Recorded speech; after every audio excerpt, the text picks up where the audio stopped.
tal? ¿Cómo les va? Muy buenas noches. Bienvenidos a otra emisión del Juego Limpio. Ya está en nuestros estudios Daniel Orsanic, el capitán de la Davis, que fue artífice fundamental de una conquista enorme del deporte argentino, pero que trasciende lo meramente deportivo, ¿no? Hay allí valores y una historia de vida. De eso vamos a hablar, lo que es el valor entonces de una victoria. Yo le pondría como ese rótulo, ¿no?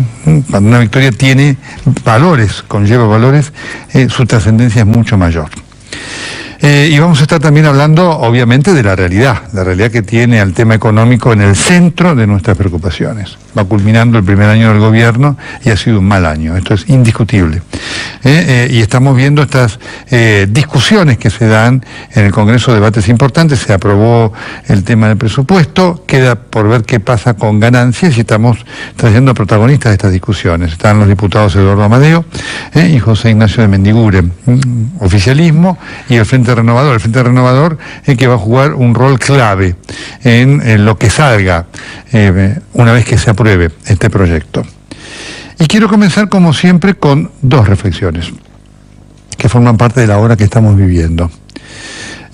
La primera tiene que ver con Daniel Scioli y la evaluación, mejor dicho, la investigación de su gestión, que a medida que pasa el tiempo va demostrando evidencias claras de que tuvo muchos de los componentes de corrupción que infectaron los años del kirchnerato. Hoy una resolución muy fuerte de la jueza de garantía Marcela Garmendia que dictaminó el embargo de Alberto Pérez y otros funcionarios del área de la jefatura de gabinete de Scioli por 15 millones de pesos y la prohibición de salir del país sin previa autorización. Con un dato más que da la jueza, hay un tema técnico en la provincia de Buenos Aires, ¿no? Quien investiga es el fiscal, los jueces no pueden tomar medidas sobre la investigación. Entonces, el fiscal entendió que no hay riesgo de fuga de Alberto Pérez y otros de los funcionarios. No así la jueza. La jueza entiende que Alberto Pérez puede ocultarse, puede fugarse, visto los medios económicos que tiene para lograr ese objetivo. Es muy interesante porque esta apreciación de la jueza Garmendia se asemeja a la que hizo Casanelo, mejor dicho, la Cámara, la Sala 1 de la Cámara Federal de Buenos Aires, la Sala 2, integrada por Irurzun, por Catani y por Farah, que cuando confirmó la detención de Báez dijo: Báez tiene que estar preso porque tiene los medios para fugarse y ocultarse. La jueza ha dicho que el ex jefe de gabinete de Scioli tiene la misma posibilidad. Es una investigación muy profunda que tiene que ver con facturas truchas emitidas para justificar gastos que no se hicieron. Ustedes recuerdan que esta fue una primicia de María Eugenia Lufar en TN, cuando mostró, además fueron ahí a La Plata, y mostraban, por ejemplo, el jubilado dueño de un kiosco a cuyo nombre había una factura por 90.000 pesos, y él dijo: no vale, mi kiosco no vale 90.000 pesos. Esto lo está comprometiendo a Scioli. Ojo, porque tiene que ver con estas maniobras que implican peculado y por supuesto un grave hecho de corrupción que tiene penas severísimas. Scioli, que durante mucho tiempo gozó de protección judicial importante, cosa que le generaba muchos enojos dentro del kirchnerismo duro, que decía: ¿por qué nos investigan a nosotros y no a ellos? También muchos hablaban de protección mediática de algunos sectores a Scioli. Digo, Scioli está ahora viviendo lo que es la realidad de las investigaciones que se están haciendo sobre una gestión que además fue, esto lo dijimos siempre, catastróficas. La respuesta de Scioli es calcada a la de Cristina. Dice Scioli: me están persiguiendo para tapar el desastre económico. Atenti con esta respuesta de Scioli, porque lo que la respuesta implica es que Scioli no tiene respuesta. Atenti con esto. Que Scioli se pegue al discurso de Cristina significa que Scioli no tiene cómo responder a esto. Atenti con esto para quien quiere ser candidato y aspira a tener un futuro político que su presente hoy niega. La corrupción en el gobierno de Scioli, algo que por supuesto no sorprende y forma parte de una investigación que va a deparar muchas sorpresas, de un hombre que estuvo indemne a muchas cosas, que se creyó que era otra cosa y que tiene los mismos problemas de corrupción que tiene el kirchnerato del cual formó parte. Primera reflexión. Segunda reflexión, hablando de la corrupción. Cuando vino el tema del blanqueo, ustedes saben que el blanqueo siempre es un tema moralmente muy discutible. El blanqueo, ¿por qué se hace? Y porque los estados necesitan plata, punto y aparte. Blanquear significa convalidar un delito, punto y aparte. Después le buscamos lo que haga, la forma y demás. Esa es gente que recibió plata y no pagó los impuestos. Y en vez de tener un proceso judicial y el preso y demás, tiene una multa y puede pagar. Una de las cosas de este blanqueo que se destacó fue que quedaban eximidos los familiares de los funcionarios, familiares directos, tío, tía, esposo, esposa, padre, madre, hermano, hijo y demás. ¿Para qué? Para evitar que actuaran como testaferros. Hay un caso muy claro que representa, veo que a veces uno explica esto técnicamente y dice, ay, no termino de entender. Bueno, Kirchner. Los Kirchner ejemplifican esto. ¿No? Vio esto, esta sesión, este traspaso de plata que hizo Cristina para sus hijos, lo que hizo Báez con sus hijos, bueno, eso es. Para que queden como testaferros y decir, no, mira, la plata la tiene fulano, mengano, perengano. En forma sorpresiva, el presidente emitió un decreto de necesidad y urgencia abominable desde el punto de vista moral, porque ha vuelto sobre esto que había sido bloqueado y dado de baja por una fuerte denuncia de Carrió, cuando se quiso incluir en la ley. En forma, insisto, sorpresiva y lamentable, el presidente ha emitido un decreto de necesidad de urgencia por el cual convalida esto, con un tema que es lo que formalmente dicen, no, lo van a hacer los familiares de los funcionarios con bienes que hubieran tenido antes de que el funcionario o de la persona que fue funcionario entrara en el cargo. Un chiste.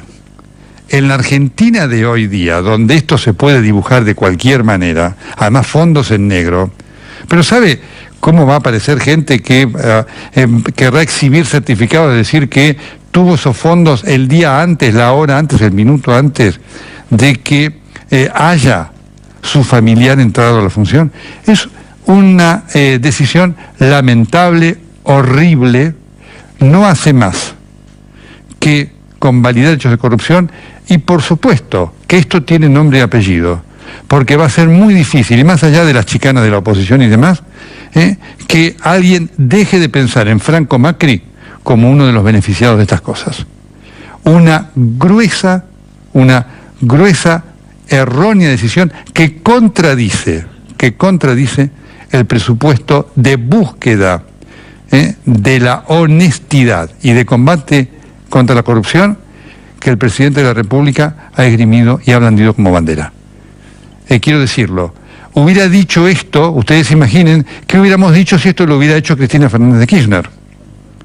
Yo estaría diciendo lo mismo que digo ahora. Y le digo al presidente Macri, dejen de hacer kirchnerismo.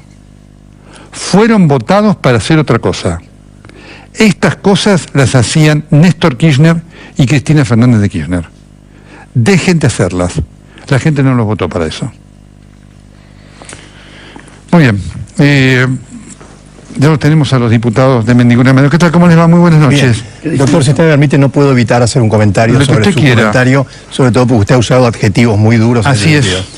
Mire, la esencia del artículo que propusieron varios grupos políticos, entre ellos el Frente Renovador, es evitar que los parientes, como usted dijo, sean usados como testaferros para los bienes de la corrupción. No fue hecho eso para castigar a cualquier funcionario. Uno no supone que por el hecho de ser funcionario es necesariamente un corrupto. Voy a dar un ejemplo ficticio, pero creo que nos ayuda. Si mi hermano tenía un lote en Pinamar que no tenía declarado y que compró en el año 68 y que tiene una escritura, y a mí me nombraron ministro el 10 de diciembre del año pasado, no entiendo la razón por la cual mi hermano, que tenía un lote con escritura, no puede blanquear ese bien que es legal por el solo hecho de ser mi hermano. Diputado, quiere decir, doctor. Diputado, no, sí. por favor, diputado. Estamos hablando de la Argentina real, de lo que estamos de los derechos viviendo. de las personas. No, pero estamos hablando de lo que ha pasado en la Argentina, digamos.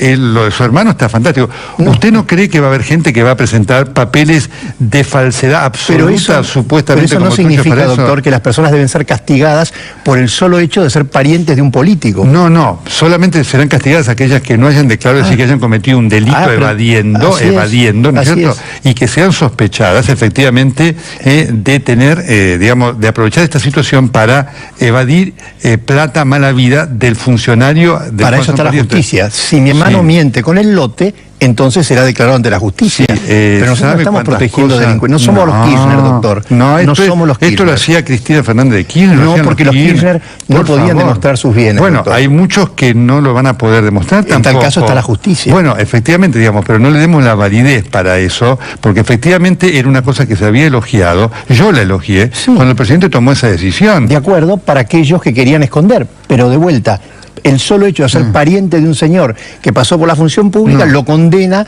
a no poder limpiar su patrimonio. Estamos hablando de un pariente que efectivamente desde ya estaba cometiendo un delito, ¿no? No, pero estoy hablando de los que no cometen delitos. Bueno, evadir es un delito de por sí, ¿no es cierto? Bueno, pero en tal caso el blanqueo es otro punto. Porque si no, lo que pagamos todos los impuestos, como supongo que será usted y usted, digamos, nos vamos a sentir como verdaderos tontos, para poner una palabra elegante, ¿no es cierto? Yo creo que, a ver, lo que está diciendo Eduardo es un tema que se vio haber debatido antes.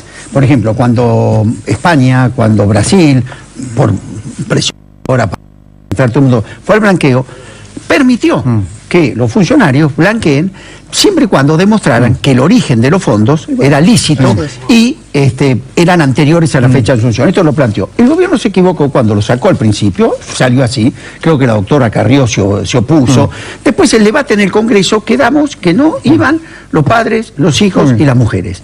Bueno, por eso que nos sorprendió que ahora volvamos sobre el tema en un decreto que lo teníamos que haber debatido por ahí, Eduardo, en el Congreso. De acuerdo. Yo quiero discusión. Lo que quiero defender es esa vieja palabra que se llama la honorabilidad. Bueno, nosotros no somos los Kirchner. Pero la metodología sí, porque ¿sabe lo que dice de Mendiguren? Si esto se hubiera discutido antes, usted dice, bueno, qué sé yo, si está de acuerdo o no. Pero esto cuando usted lo ve, no tiene más que sospechar que tiene un nombre y apellido. No, la verdad, yo estoy de acuerdo, a mí no me gusta, digamos, la difamación sobre las personas. No, yo no estoy difamando. Que nosotros legislamos para Franco Macri, doctor. Y bueno, yo quiero dar lo que se debe. Vea el tuit de Ernesto Sanz hoy, ¿no es cierto? Hoy, ¿no? Está bien, bueno, pero no quería quedarme con las ganas de... No, ya lo sé, pero yo no puedo callar estas cosas, porque si esto lo hubiera hecho el kirchnerismo, estamos hablando de exactamente las mismas cosas. Bueno, por eso estamos en democracia. Yo creo que es importante que inmediatamente, Eduardo, se dé explicaciones, porque esto que no se resolvió en el Congreso se pone por un decreto posterior y que se explique. Yo estoy orgulloso de estar en un gobierno limpio, que defiende las libertades, que se ha comportado de manera impecable, y por eso quería... Pero yo se lo reconozco el tema de las libertades y demás, pero no puedo menos señalar. ¿A usted no nos sorprendió esto? ¿No le parece una contradicción? Bueno, pero me mandaron una explicación de un constitucionalista que explica hoy día de la Secretaría Legal y Técnica todo este marco constitucional, y por eso yo me he quedado tranquilo. Pero bueno, entiendo además que... Pero explíquelo en un momento muy delicado, porque además, efectivamente, usted ve lo que está pasando con el kirchnerinato. Usted ve el ejemplo claro del otro lado, ¿no es cierto? Los Kirchner son el fondo del tacho de basura. Bueno, nosotros somos gente honorable. Me parece que yo creo que después lo que vimos tenemos que sobreactuar la transparencia. Y lo estamos haciendo. Fíjate lo que pasó con, ¿cómo se llama? Con Gómez Centurión. Ante la menor duda, el presidente lo dijo, y lo ha hecho todo el tiempo. Por eso mismo esto es inexplicable. Bueno, veremos cómo siguen las discusiones. Yo creo que hay que dar las explicaciones lo antes posible, porque está claro, hay algo que lo teníamos que haber discutido en el Congreso, es más, lo discutimos. Vos te acordás, al principio estaban todos abarcados, después se retrajo a donde aquello que no afectara esto que vos decís, que si tenías un primo que no lo habías visto hace 20 años, el pobre tipo no podía blanquear porque vos eras, no ministro, concejal de Valentina Alsina. Dejémoslo correr ahora, veremos cómo viene la justicia. Mi único tema, insisto, yo estoy orgulloso de pertenecer a este gobierno transparente, comprometido. Por eso le digo, esto es algo que va en contra, sobre todo en la forma, bueno, usted ve la forma, genera sospecha, no me diga que no. Sí. Bueno, yo creo que sobre el caso. ¿Qué va a pasar con ganancias? Ahí estamos en la discusión, tenemos una diferencia, así como nos hemos llevado muy bien en muchas cosas, hemos llegado a un punto en que tenemos una diferencia importante. Le digo nuestro punto y seguramente el Vasco me va a plantear. Nosotros creemos, primero, doctor, un solo comentario. Cuando hablamos de ganancias, estamos hablando de un porcentaje muy pequeño de la población. El 80% de los argentinos no pagan ganancias. Nosotros a principio de año hicimos una suba muy importante del mínimo no imponible para los que ganas menos de 30.000 pesos. 500.000 argentinos dejaron de pagar ganancias. Hay un reclamo de una parte de la sociedad, por ejemplo, el 90% de los gastronómicos no paga ganancias, pagan los camioneros y los bancarios, que son los ricos, pero no paga el resto de la sociedad. ¿Cuál es nuestra diferencia con el Frente Renovador? El Frente Renovador ha planteado un proyecto muy ambicioso que hace que muchísima gente, menos todavía de los que pagan ganancias, y esto tiene un costo fiscal infinito, 100.000 millones de pesos. Nosotros decimos, y para el año que viene va por la lapicera, 150.000 millones. Entonces nosotros hemos planteado un proyecto alternativo, donde nos ocupamos mucho de la situación de la clase media y permitimos deducir los alquileres, permitimos deducir los viáticos de una parte de los trabajadores, aumentamos mucho el valor del monotributo, etcétera, de modo de darle mayor aire a la clase media, pero con un costo fiscal menor, porque no queremos que la economía explote por el déficit fiscal. ¿Y ustedes? A ver, por supuesto en las cifras con Eduardo. Yo digo, primero, el argumento de que son pocos, Eduardo, era del de Kicillof el año pasado. Lo que dijo el kirchnerismo, son pocos, era lo que nosotros combatíamos juntos, cuando decíamos, mira, si la injusticia está en el 3%, parece 3% es injusto. Cuando salió esta ley, el legislador, que viene de la época de Helvar, lo que quería grabar, y está muy claro en la ley, era no a un tornero, matricero, un empleado calificado, quería grabar los altos salarios y los cargos de dirección. Es decir, hoy 80 a 100 mil pesos de sueldo. Problema de la inflación, problema de infraestructura, se llegó a grabar al quien nunca quiso grabar el legislador con este impuesto. Pues hay dos temas. El gobierno, en lo cual muchas cosas acompañamos, no tuvo ningún problema, y creo que tenía una razón para hacer, para quitarle presión fiscal rápido a sectores poderosos de la economía. Se le sacaron las retenciones al campo, se le sacaron retenciones a la minería. ¿Con qué sentido? De que se pusiera rápido, era un costo para poner rápido en funcionamiento un sector de la economía. Hoy le estamos diciendo esto lo mismo. Inviertan, así como pudimos invertir y quitarle presión fiscal a esos sectores, hoy no pengamos que sobre el trabajador no lo vamos a hacer. Además, porque va a tener el mismo efecto. Esa inversión de flexibilización fiscal sobre ese sector va a traer en forma inmediata lo que le está faltando a la economía hoy, porque este es el problema de fondo. La economía se quedó sin aire, se quedó sin demanda, cae en nivel de actividad, no encuentra piso. Entonces lo que le estamos diciendo, además de la justicia que significa atender un tema, que además fue promesa de campaña de todos los espacios políticos. Fíjese, en esto hubo coincidencia del 100%. No hubo a lo mejor coincidencia del 100% para sacar retenciones, pero en este punto hubo coincidencia. Y el mismo presidente Macri, porque también queremos ayudarle a cumplir la promesa de campaña. Cuando alguien dice, en mi gobierno, textual, ningún trabajador va a pagar impuestos a las ganancias, creo que usted me diga sí, pero va a ser el último día. Estamos chicaneando, lo que dijimos todos. Porque era, es más, el año pasado, Eduardo, vos te acordás que ustedes con nosotros convocábamos a sesiones especiales para tratar el tema, y el oficialismo de entonces se levantaba y no nos daba quórum. Es cierto. Es decir, ¿por qué? Por la emergencia que esto tenía. Pero y nosotros, hicimos como hicimos todos, porque aparte, lo sabe, yo tengo, y creo que se lo he hecho a usted por radio, estoy orgulloso del Congreso al que pertenezco, no me pasaba esto el año pasado, donde fue la frustración más grande de mi vida.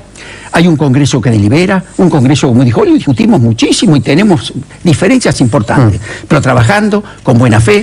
No puedo decir lo mismo, Eduardo, de algunos sectores de otra parte del gobierno, donde por haber nosotros presentado un proyecto nos dijeron populistas, ventajeros, y hasta nos acusaron de narcotraficantes. Mi comentario es el siguiente. A ver, en nuestro proyecto, nosotros sabemos que hay sectores importantes, insisto, no sé cómo decirte, los gastronómicos, el 97% no paga impuestos a las ganancias. No estamos hablando de un proyecto, un problema universal, de un sector de la sociedad, Con nuestro proyecto, si uno gana 38.000 pesos, va a pagar 200 pesos por mes de ganancias. yo me quiero ocupar de esa gente y de la clase media le voy a permitir deducir el alquiler. Le voy a poder, pero le voy a permitir... A ver, no, pero déjame terminar, por favor. El problema, Vasco sí. y doctor, es que nosotros hemos heredado, y esta es la diferencia con el año pasado, un dramático problema de frazada corta.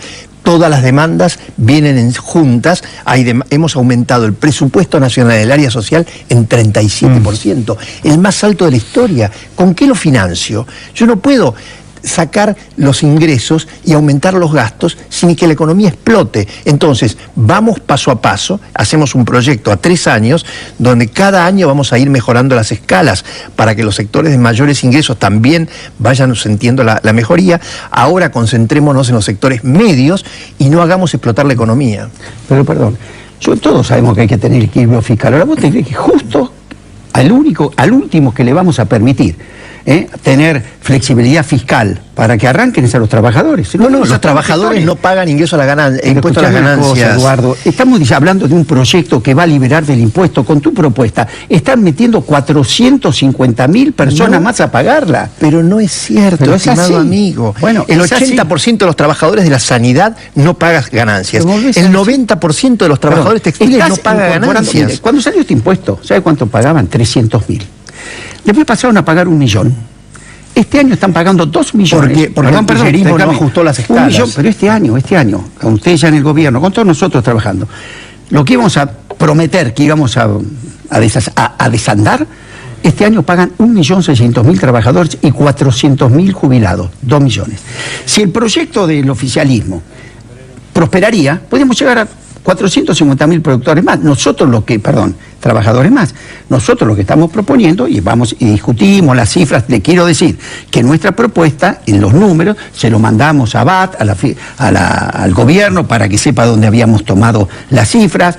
En algunas no estamos de acuerdo, nosotros insistimos que lo que planteamos está bien. Lo que también esto implicaba, doctor, es una decisión política. ¿Estamos dispuestos o no a gravar a determinados sectores que hasta ahora no han sido grabados? Por ejemplo, hemos hecho un esfuerzo muy interesante y lo hemos trabajado juntos, ¿sí? Mendiguren y Amadeo y otros más, para las pymes. Tenemos una ley fantástica que muchos empresarios pymes están muy agradecidos, le hemos bajado la impresión fiscal. Ustedes proponen ponerle un impuesto a los plazos fijos. Los bancos lo van a trasladar inmediatamente al crédito a las pymes, porque gratis no es. No es así. Por lo tanto, si ustedes ponen un impuesto a los plazos fijos, va a bajar el ahorro, va a aumentar la compra de dólares y va a aumentar el costo del crédito. Entonces, Eduardo, el tema es que nada es gratis, Vasco. Nada es gratis. Yo toco acá y salta allá. Y yo no quiero meterle más ruido a la economía. Yo quiero poder salir de este problema que tenemos con el mismo argumento, de la mejor manera. Fíjate vos, que primero no es así, nosotros nuestros plazos fijos están arriba de 1,5 millones de pesos, pero con ese mismo argumento, yo te quiero decir que si le das la plata a la gente, invertí ahí, no van a comprar bonos del Tesoro americano, van a consumir. Más rica, Vasco, yo le quiero dar plata a la gente más pobre también. Vos lo que le tenés que dar plata a la economía para que arranque, porque si la economía no arranca, vas a tener más pobres. Con vos estuvimos en un momento donde la Argentina se discutía si salía con política restrictiva o con expansión económica. Gracias a que priorizamos la expansión económica, pudimos salir. Yo lo que no estoy, no hay de dónde venga demanda. Segundo, necesitamos inversión. ¿Usted conoce que la gente invierta en una economía que sea chica? No lo conozco de verdad, se lo digo con la mejor buena fe. No entiendo, si yo le pongo impuesto a la gente por acá y se los doy a los otros por ganancia, saco de acá y pongo allá. El balance es cero y me endeudo, Vasco. Escúchame, ¿saben los observadores el modelo econométrico que una vez hicieron hace muchos años en Argentina, que le metían datos a una computadora, decían enter y quería que se arreglaba el país? Las cosas no son así, entra de acá, sale de acá. Vos tenés que decir hoy, ¿qué necesita la Argentina? Demanda. Yo tengo un sector industrial que no encuentra piso en la caída, que además tiene el 35-30% de capacidad ociosa. Y necesitamos inversiones ahí. ¿Usted cree que alguien va a invertir si hay un 35% de la capacidad ociosa? No sé cómo aumentar, si yo bajo el impuesto a las ganancias y pongo impuesto por acá, saco de acá y pongo allá. Primero, segundo, me endeudo. ¿No? Y después el doctor Labaña, el doctor Roberto Labaña, vuestro numen económico, dice que nos endeudamos. Quiere decir que yo genero 100.000 millones de pesos más de déficit fiscal y después protestan porque voy a pedir deuda. Depende para qué te endeudás. Si vos te endeudás para cambiar la matriz que te llevó a esta crisis, estás invirtiendo. Hay que ponerse de acuerdo. Si vos te endeudás con lo que ahora subieron las reservas, ¿sabes lo que llovieron? endeudamiento, no reservas. Las reservas que subieron fueron todas por deuda, por crédito, ninguna porque generó balance comercial. ¿Te explico? ¿Cómo hago, Vasco? Primero, si me bajan los ingresos, porque cada vez que traigo un proyecto al Congreso, la oposición me pide que baje los ingresos y que suba los gastos. Y después, cuando lo hago, se protestan porque me endeudo. Son dos teorías. ¿Cómo te lo que hizo de la Sota en Córdoba? En una profunda crisis, bajó 30% los impuestos, en una crisis enorme, y levantó el nivel de actividad. Conclusión, tuvo más recaudación por mayor nivel de actividad. Entonces bajo los impuestos, me endeudo, y el Frente Renovador me dice que me estoy endeudando. No, el Frente Renovador, quédate tranquilo. Es la frazada corta. Pero eso es para vos que no tienen una visión de cómo tenés que hacer arrancar la economía. Mire, yo soy empresario. Cuando usted tiene un problema en la empresa y llama al contador, ¿sabe qué le dice el contador? Apagar la luz, suspender el diario, no tomé café. Está bien. Todo lo que dice, no gastes. Ahora, yo sabe que llamo a mis gerentes de venta, que me diga cómo produzco el doble. Y acá falta eso, acá falta decir por dónde vamos a facturar el doble. Entonces yo le digo, si con China, Eduardo, vamos a cerrar un acuerdo donde el 90% de lo que le vamos a mandar es poroto de soja, no estamos y en ni eso. Siquiera, bueno, hasta ahora no dijeron lo contrario, hasta ahora no dijeron. Yo conozco muy bien el tema porque soy presidenta de la Comisión Parlamentaria de Relación con China y estamos discutiendo un programa de integración muy interesante con China. Yo no lo conozco, yo he sido coministro cuando vos conociste y yo viajé a China. Mirá si veo la importancia de China, pero ¿sabe con quién viajé? De la mano de Sergio Amaral, que era el ministro de Desarrollo de Brasil. Argentina y Brasil, los dos gobiernos, juntos con los empresarios juntos, íbamos a China a negociar desde nuestra fortaleza. Doctor, nadie duda que el sudeste asiático es donde va a venir el crecimiento. Pero nadie duda también que el sudeste asiático tiene dos debilidades estructurales. Una, los minerales, no tienen minerales. Y la otra, la agroindustria.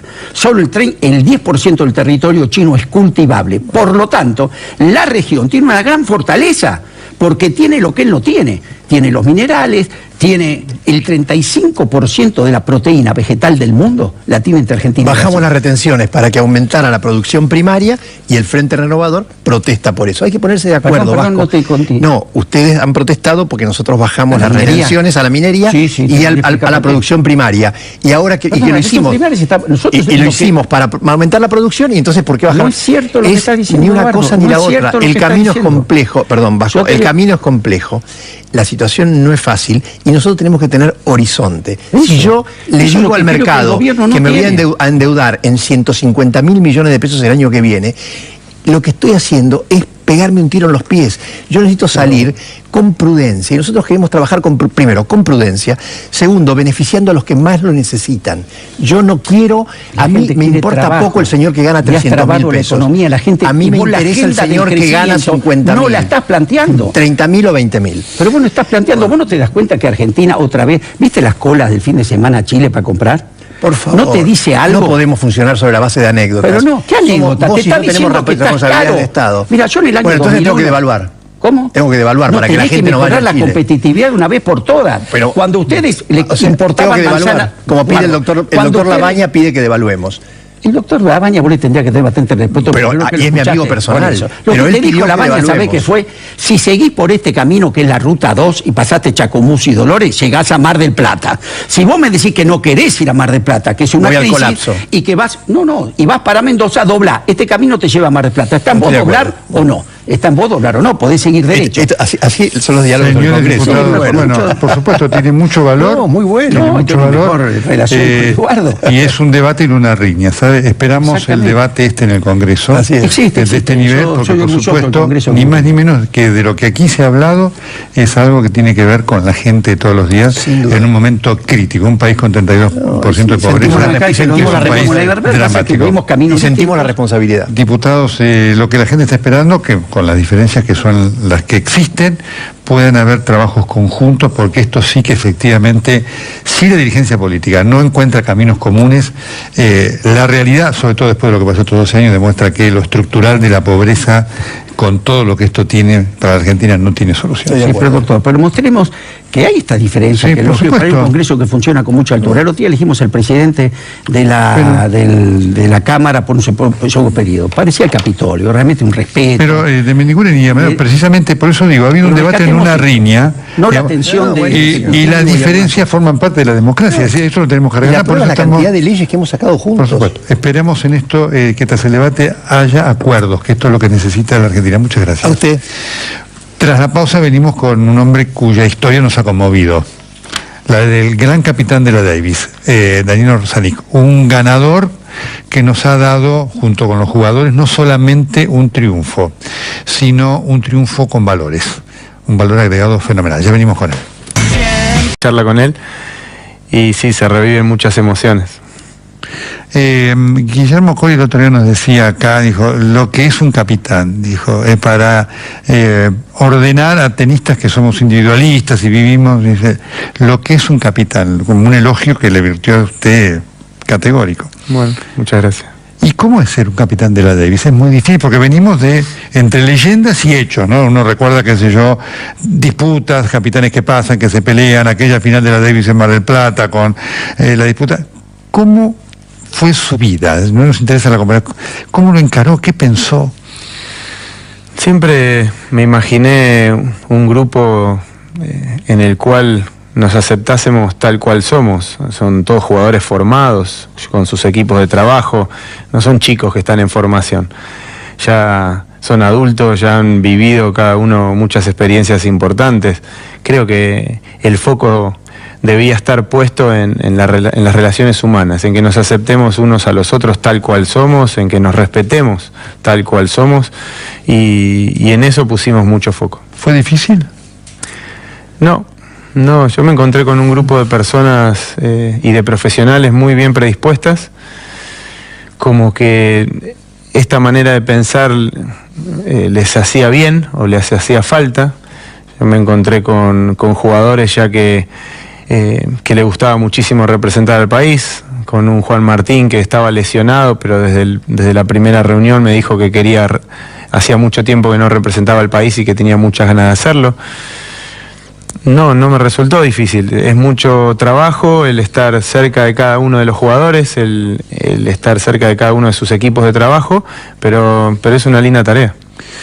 Varios puntos, porque darle confianza del Potro sin entrenador y más después de las lesiones debe ser un tema, no digo pesado, pero debe ser un gran desafío para un técnico, porque uno imagina la angustia que debe haber vivido este muchacho y la que viviera diciendo, a ver cuándo me lesiono, cuándo aparece un dolor, ¿no? Sí, el verano pasado fue difícil para él. Entrenaba un par de días y en cuanto forzaba un poco esa muñeca se le inflamaba, con la frustración que eso traía, porque ya él venía de mucho tiempo de inactividad o de estar cercano a volver y no poder hacerlo. Por eso cada vez que entra a la cancha a entrenar o cada vez que entra a competir, yo doy gracias y lo disfruto muchísimo. Más allá del resultado, creo que él haya logrado continuidad, es maravilloso. ¿Y cómo fue trabajar con el resto del grupo, con jugadores que iban a buscar la gloria? ¿Y esta idea del maleficio de la Argentina con la Davis, pesó? Creo que una de las cosas que se hicieron bien fue abstraernos bastante de lo que significaba jugar la final. Creo que el enfocarse estrictamente en lo deportivo, en prepararnos de la misma manera que nos habíamos preparado en series anteriores, en no pensar tanto en el resultado, sino en jugar bien, en el compromiso que había que tener, en encarar todo con mucha responsabilidad. Creo que fue una de las cosas que se hicieron bien, porque yo la noté como una serie bastante parecidas a las anteriores, con la diferencia que en las notas siempre se hacía mención al resultado, cosa que en otras series anteriores no. ¿Cómo fue ese momento dramático de Del Potro 2-0 abajo en la tarde del domingo en Zagreb? Y Juan Martín empezó jugando un poco contenido, quizás de la misma manera que terminó jugando el dobles, como que tenía mucho adentro que no podía sacar. Y le tomó un buen rato poder hacerlo, quizás hasta verse realmente comprometido, porque estaba jugando contra un 6 del mundo que estaba haciendo las cosas muy bien, pero creo que él se daba cuenta que en parte eso era porque él todavía no le estaba pegando tan fuerte a la pelota, no estaba usando todos sus recursos. Y a partir del tercer set se empieza a animar un poco más, se equilibra el desarrollo del partido, lo cual no garantizaba nada, pero por lo menos ya él había tenido una reacción y jugaba más parecido a lo que él lo venía haciendo. Se conocen muchísimo con Cilic y, como él dijo, percibió que Cilic empezaba a estar un poco nervioso, un poquito cansado, y cuando vio esa brecha, Juan Martín no perdonó. ¿Cómo es manejar la mentalidad de un tenista, digamos, un deporte individual? Porque obviamente es parte de su trabajo y como usted bien lo dice, ¿no? En un momento el potro estaba duro, en un momento tuvo la convicción de que el otro fallaba y lo mismo le habrá pasado al resto de los jugadores. ¿Cuánto importa eso? Yo, antes de verlos como tenistas, los veo como personas, como lo que somos. Yo lo encaro más por ahí. Recibo mucha ayuda de los equipos de trabajo, de los entrenadores, de los jugadores, de sus preparadores físicos, psicólogos, que son quienes están en el día a día con ellos. Por eso creo que fue bueno incluirlos a todos en la convivencia durante toda la semana de preparación, porque son ellos quienes más conocen a sus jugadores y respetando cada uno su lugar, intercambiando opiniones, creo que siempre llegamos a buenas decisiones por eso. Es difícil tratar con un tenista, un hombre acostumbrado a una vida muy individual y sobre todo cuando llega a niveles importantes, es una vida casi de película, el avión para acá, el avión para allá, hoy Madrid, mañana París, pasado mañana Nueva York. Sí, hoy el club de París, hoy, mañana el club de Nueva York, tampoco es que vemos no, claro, pero es todo ahí y todo un mundo muy a disposición, ¿no? Es decir, bueno, lo que quiere lo tienen, ¿no es cierto? Sí, es un circuito profesional que está muy bien armado, creo que es un estándar de vida muy bueno, pero creo que, te vuelvo a repetir, el ir de frente hacia la persona, el tratar con la persona cara a cara, creo que muestra la simpleza de cada uno de ellos. Creo que muchas veces el jugador de tenis quizás genera una coraza alrededor como buscando protección, pero cuando percibe que la otra persona lo único que quiere es ayudarlo, se empieza a abrir. Y creo que en este ambiente cada uno de los que les ha tocado participar se han sentido cómodos, se han sentido contenidos. Entonces a partir de ahí todos se han abierto y han disfrutado del momento. Vamos a hablar un poco de usted, Orzánik. Croacia, qué paradoja para usted ir allá, ¿no es cierto? ¿Cómo es la historia de su familia llegando de Croacia aquí? Mi padre con una hermana y sus padres se salieron de Croacia después de la Segunda Guerra, se fueron para Austria 1 año, para Italia 3 años y después vinieron con un barco lleno de gente croata y llegaron a Buenos Aires. Al poco tiempo, no sé cuánto exactamente, pero mi padre no tuvo mucho contacto ya con la comunidad croata y yo menos, no tuve nunca mucho contacto, salvo los familiares. Y bueno, mi padre se siente argentino y al principio a mí no me llamaba mucho la atención el tener que ir a enfrentar a Croacia en la final. Pero eso me cambió un poco cuando llegué porque me trataron con mucho cariño, con muchísimo respeto y me llegaban fotos de mi abuelo, de mi padre cuando era chico, me llegaban cartas de gente de la nieta de una señora que había jugado con mi padre cuando eran chicos y me contaban la historia en una carta, después yo me los encontré personalmente. No me diga. Y esas situaciones me fueron ablandando, me fueron sensibilizando mucho con la gente. Noté un cariño especial y obviamente que yo soy argentino al 100% y era una oportunidad muy buena para nuestro deporte, pero me sentí querido, me sentí muy a gusto en esa semana. ¿Y qué significó para su papá y su mamá? Y una emoción muy grande. Mi madre es argentina igual, ¿no? Pero una emoción muy grande, un orgullo para ellos y el hecho de que uno de sus hijos, somos 3 hermanos, pudiese tener un logro deportivo tan importante. Mi padre es profesor de tenis, trabajó durante muchos años y le encanta el tenis, él es muy docente.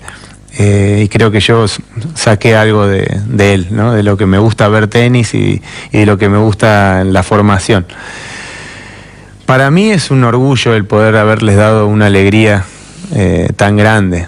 Lo fui a ver ayer a la noche, nos sacamos una foto con la copa y demás, y vi la felicidad en sus caras y me llenó de orgullo. ¿Y aquel resto de familia? ¿Pudo saber que le quedaba mucha familia en Croacia? No tenemos familia. Me escribieron un par de Orsenic, que es nuestro apellido, que me querían mostrar el árbol genealógico y demás, y donde coincidíamos, pero con ellos no tuve la oportunidad de juntarme. Eran días muy largos, mucho trabajo. ¿Y con aquellos que lo conocieron a su papá? En Croacia, alguno que le dijo, bueno, ¿se contó con alguno que lo sabía? Esta señora que jugaba con él. Qué recuerdo emocionante para ella y para su papá, ¿no? Sí, yo le pedí que le filme un saludo para mi padre, así que se lo mostré ayer, pero bueno, hace muchísimos años que pasó eso, entonces no es tan fácil recordar. Su papá estaba muy emocionado, efectivamente, porque tiene todo un hecho, ¿no es cierto?, que su papá siendo croata, su hijo vaya y triunfe para Argentina en la tierra que le dio albergue de la manera que lo hizo, ¿no? Sí, al final terminó siendo fuerte. Eso. Y el barrio, su gente amiga, su familia, porque todos tienen muy... ¿Cómo es su familia? Tuve la suerte que mi señora y mis dos hijos me acompañaron en la serie contra Italia, contra Gran Bretaña y ahora contra Croacia, así que lo han vivido muy de cerca. Mi hijo Baltasar tiene 8 años, mi hija Guadalupe 12, y bueno, mi esposa María Fernanda lo vivieron siempre muy intensamente. Los chicos obviamente quizás no tienen noción de lo que significa la Copa Davis, pero lo han vivido con mucha intensidad y con mucha alegría, ¿no? Bueno, tuvimos también la fortuna de ganar todas esas series, así que estaban muy contentos. También nos vieron perder en Bélgica la semifinal del año pasado. ¿Tuvo temor al fracaso? No, siempre me enfoqué en seguir las convicciones, lo que creíamos que era mejor, y a partir de ahí el resultado deportivo me parecía hasta secundario. El hecho de seguir lo que uno pensaba, el hacer las cosas con pasión, con amor, con respeto hacia los profesionales que son los jugadores, a mí eso me daba la tranquilidad de que era un buen trabajo. El resultado deportivo ya después pasa por otro lado, ¿no? Pasa como porque este grupo de jugadores y otros que les tocó estar en otras series se potencien y dejen lo mejor de sí, cosa que hicieron y que pudieron ganar sus partidos. Pero creo que un buen trabajo no se define únicamente por un resultado. Usted dijo algo muy importante, ¿no? Se plantó frente a los jugadores y les hablé como personas, ¿no? Qué cosa que parece tan extraordinaria cuando debería ser lo elemental, porque uno viene acostumbrado, pasa mucho en el deporte y en otras áreas, donde todo es un misterio, ¿vio? Toda la cosa, no, mira, no podemos decir de lo que hablamos, porque es una cosa muy misteriosa, casi críptica, ¿no? Sí, yo creo que hay que simplificar muchas de los temas, muchas de las cosas. Creo que siempre hablando se disminuyen, se achican las diferencias que puede llegar a haber. No es que estamos todos de acuerdo en muchos temas, no es que todos somos amigos, hay otros jugadores también que no están de acuerdo con decisiones que hemos tomado, pero bueno, siempre nos hemos relacionado con respeto. No quiere decir que a alguno le guste quedar afuera de un partido o de un equipo. Eso lo tenemos muy claro y probablemente sea la parte más difícil de esta función, el decirle a un jugador que no va a estar o que no va a jugar. Pero bueno, creo que seguir las propias convicciones es fundamental para poder hacerlo bien.